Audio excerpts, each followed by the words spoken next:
Well, good morning. That was Mount Sopris.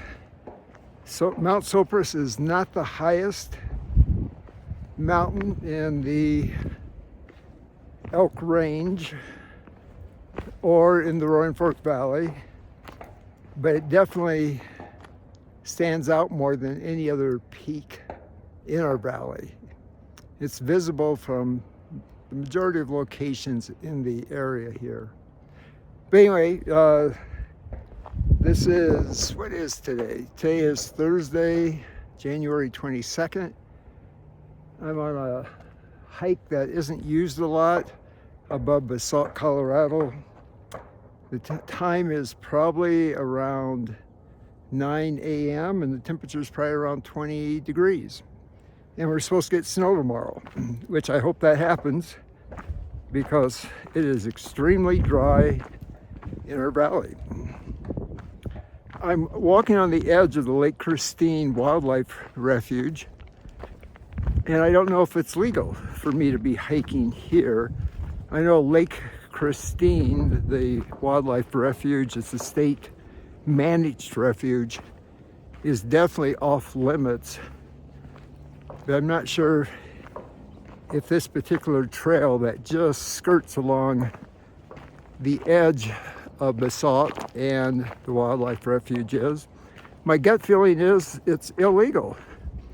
I'm not going to be hiking here very often, and I'm just moving through here rather quickly and not trying to bother anybody or the wildlife. But yeah, the work I've done with Roaring Fork Outdoor Volunteers, a nonprofit here in the Roaring Fork Valley.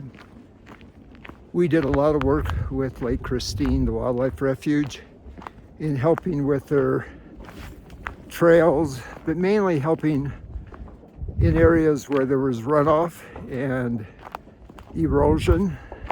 We built some dams, pools, and also did a lot of invasive weed eradication, and that was about 6 years ago. But let me turn this around so you can see where we are above Basalt, Colorado. So that's the community of Basalt down there, and the wildlife refuge goes up above where I am. And this trail has been here as long as I've been hiking this area, which is approximately 40 years. 35 years ago, I used to mountain bike and hike this area quite a bit. It was open then, but then the state rangers management system decided to close it, which I supported.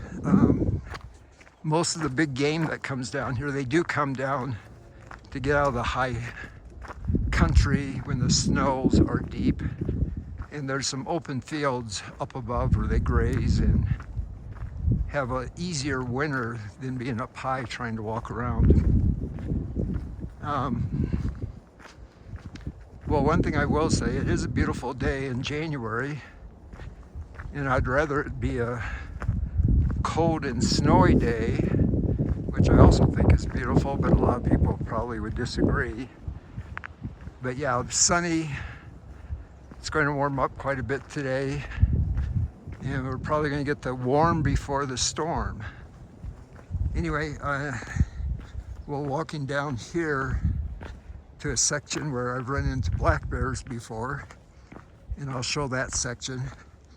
Most of the bears should be in hibernation, but when it's this warm and dry, some of the bears do come out and walk around, check out what's going on, and hopefully if that happens, I will get a bear on my camera. We'll see.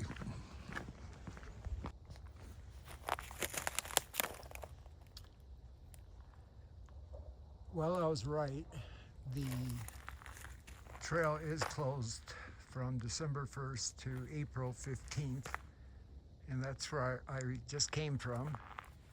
So now I'm walking on a legal section of the trail, and it's up here in a short ways around the corner where I ran into the bear a few years ago. And literally, it was a large black bear. I was only about 10 feet from it, and it didn't care about me at all. It just ignored me. So I tried to ignore him. My biggest concern isn't so much seeing a bear this time of year. As I said, most of them or all of them are hibernating now. I'm more concerned about walking up onto a mountain lion or running into a mountain lion that's old or injured and looks at me as an easy source of food, which that's always a possibility with wildlife, or especially predators like mountain lions. Anyway, we shall go on. So I'm walking along a little creek. It's a very small creek, but during the spring and even the summer, if we get rains, summer rains, thunderstorms, there's some pools down here that will fill up with water, and there'll be a very small pools, only a foot deep or so. And this is where I ran into the bear, right in this area. And he was literally splashing around in those pools over there that actually, it's pretty cool. There's some green, what is that? Green moss? But anyway, it's right in here. It was a kind of a cool experience, running into a bear and being that close to a bear. The town of Basalt, as Aspen does, we have a lot of bear problems. We have to have all of our trash. It's mandatory in bear-proof containers, and even with that, the bears are pretty good at getting into things. The last time I hiked this trail was 5 months ago, and there's been a tremendous amount of work here, cutting out a lot of trees, because this little area is right up against the town of Basalt. So they're doing this for fire mitigation efforts and trying to cut back on what could burn or would burn, which is a good thing to do, especially since with climate change, we're running into longer, drier summer months. Our fire season's extending in Colorado now into November, December. And this year, I guess you could say maybe even January. So it's a serious problem. So any fire mitigation efforts like this is much needed, and sadly something that needs to be done. So this is the trailhead going up on this trail. I just came out of it, and now you can see it literally goes right into Basalt, Colorado. And so it was a nice little loop, and got out to stretch my legs a little bit. It felt good. But this is Basalt, which is a lovely little town. And I'm looking around and seeing homes I hadn't seen before. And Basalt is 16 miles from Aspen, and most of these homes are well north of $1 million, or multi-million-dollar homes, which is shocking. I built a home here in 1995, and that home was a three-bedroom house with a two-car garage, and the home In 1995, it was about 250,000, and that home is, I think it's worth around 2.5 to 3 million now. Prices are continuing to go up.